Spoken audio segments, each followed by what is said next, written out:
ఇప్పుడు cold cough అనేది పిల్లల్లో కానీ వచ్చినట్టయితే వెళ్ళిపోయి పీడియాట్రిషియన్ అవైలబుల్ లేరు అని చెప్పేసి వెళ్ళి మందుల షాప్లో ఒక సిరప్ ఇవ్వండి, పిల్లడికి కోల్డ్ కాఫ్ ఉంది అనే మాట చెప్పి సిరప్స్ తీసుకున్నట్టయితే ఒక్కొక్కసారి డోస్ క్యాలిక్యులేషన్ తప్పుతుంది. ఎందుకంటే ఇండియాలో ఓవర్ ద కౌంటర్ మెడిసిన్ ఇచ్చినట్టయితే రెస్పాన్సిబిలిటీ ఎవరిది ఉండదు. సో ఓవర్ డోసేజ్ వల్ల పిల్లలకి ఏమన్నా ప్రాబ్లం కలిగింది అంటే దానికి ఎవరు రెస్పాన్సిబుల్ ఉండరు. సో ఎమర్జెన్సీ డిపార్ట్మెంట్ ఏ హాస్పిటల్లోనైనా ఉంటుంది. అంత ఎమర్జెన్సీ అయితే హాస్పిటల్కి తీసుకెళ్ళి ఎమర్జెన్సీ డిపార్ట్మెంట్లో చూపెట్టి మందులు రాయించుకునే పిల్లలకి ఇవ్వవలసిందిగా కోరుతున్నాను.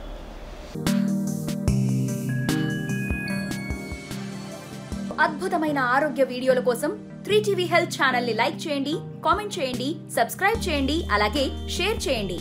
థాంక్యూ.